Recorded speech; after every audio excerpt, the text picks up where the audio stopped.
Assalamualaikum warahmatullahi wabarakatuh. Alhamdulillahirrabbilalamin. Wassalatu wassalamu ala asrafil anbiya wal mursalin wa ala alihi wa sahbihi ajma'in. Baiklah, di sini saya akan menjelaskan tugas saya yang berkenaan dengan Badan Permusyawaratan Rakyat atau disingkat dengan BPD. Baiklah, masuk ke poin pertama, yaitu pemahaman saudara tentang Badan Permusyawaratan Rakyat.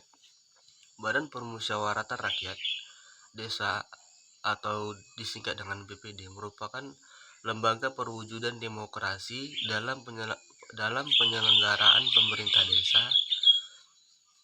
BPD dapat dianggap sebagai parlemennya desa atau disebut dengan mitra kerjanya dari kepala desa. BPD merupakan lembaga baru di desa pada era otonomi daerah di Indonesia. Sesuai dengan fungsinya, maka BPD ini dapat dikatakan sebagai lembaga kemasyarakatan karena berkisar pada pemikiran pokok yang dalam kesadaran masyarakat. Jadi setiap keluh kesah yang ada di dalam masyarakat itu disampaikan kepada BPD, kemudian BPD itu menyampaikan kepada kepala desa. Kemudian lanjut, anggota BPD ialah wakil dari penduduk desa bersangkutan berdasarkan keterwakilan wilayah yang ditetapkan dengan cara musyawarah dan mufakat. Kemudian anggota BPD terdiri dari ketua, rukun warga, pemangku adat, golongan, profesi, pemuka agama, dan tokoh atau pemuka masyarakat lainnya. Kenapa harus tokoh-tokoh masyarakat atau pemuka agama yang menjadi ketua BPD?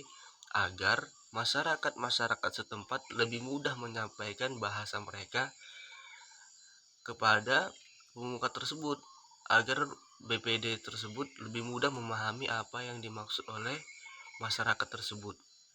Begitu. Masa jabatan anggota BPD ialah 6 tahun sekali dan dapat diusulkan kembali untuk 1 kali masa jabatan berikutnya. Kemudian masuk ke fungsi dari Badan Permusyawaratan Rakyat. Badan Permusyawaratan Rakyat memiliki fungsi, yaitu yang pertama membahas dan menyepakati peraturan desa. Jadi setiap kali ada pembuatan peraturan desa yang baru, BPD harus hadir dan harus disetujui oleh BPD dan tidak boleh dibuat dengan semena-menanya. Kemudian menampung aspirasi masyarakat. Jadi setiap kali ada keluh kesah masyarakat, apa yang dirasakan masyarakat dan itu kurang baik, maka itu disampaikan kepada BPD dan kemudian BPD mengusulkan kepala desa dan kemudian harus diwujudkan.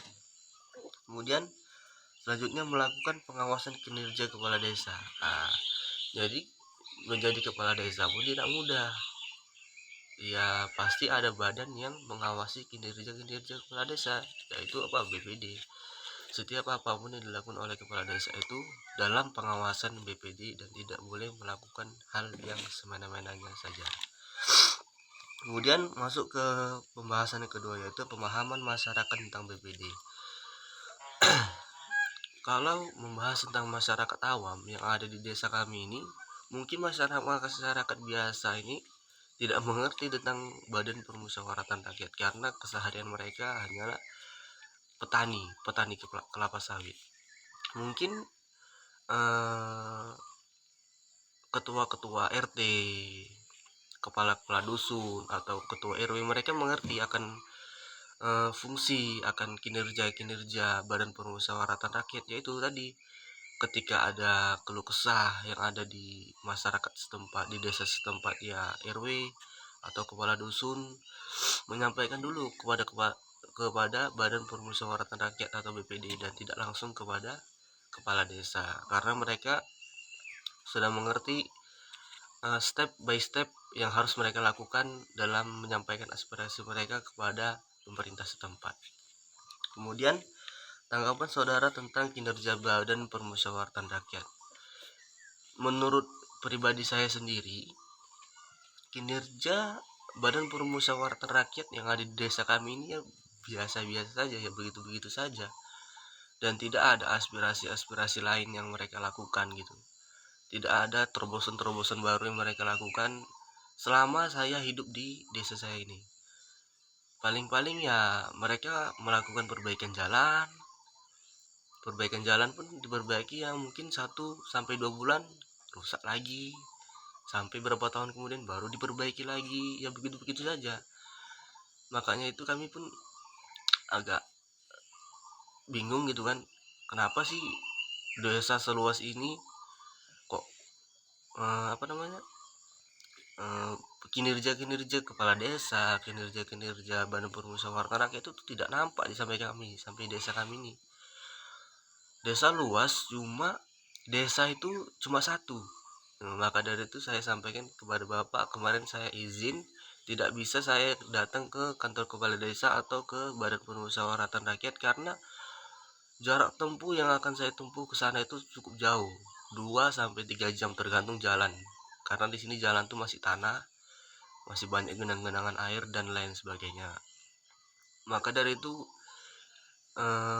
ketua-ketua atau kepala-kepala dusun yang ada di desa kami ini, yang ada di daerah kami setempat ini, mengajukan kepada bupati agar pemekaran desa gitu. Jadi agar desa itu lebih diperkecil, jangan sampai seluas ini cuma kinerjanya tidak nampak. Kalau desa itu kecil, otomatis kinerja dari kepala desa atau badan pemusyawaratan rakyat pasti akan nampak. Kalau misalkan jauh seperti ini, jarak jarak kinerjanya jauh, otomatis yang merasakan kenikmatan merasakan kinerja dari BPD itu ya masyarakat terdekat yang ada di kepala desa atau di badan permusyawaratan rakyat. Nah, demikian begitu. Kemudian harapan saudara tentang peran BPD dalam penanggulangan COVID-19. Alhamdulillah yang saya rasakan selama ini, mulai dari pertamanya pandemi COVID-19, saya tidak bermaksud sombong atau apa. Di desa kami ini termasuk alhamdulillah tidak ada sedikit pun terkena dampak dari COVID, atau seperti penurunan ekonomi ataupun yang lainnya sebagainya. Karena di sini mayoritas hampir keseluruhan 90% masyarakat di sini itu petani sawit. Dan pedagang itu hanya 1, 2, itu pun mereka pasti memiliki sawit.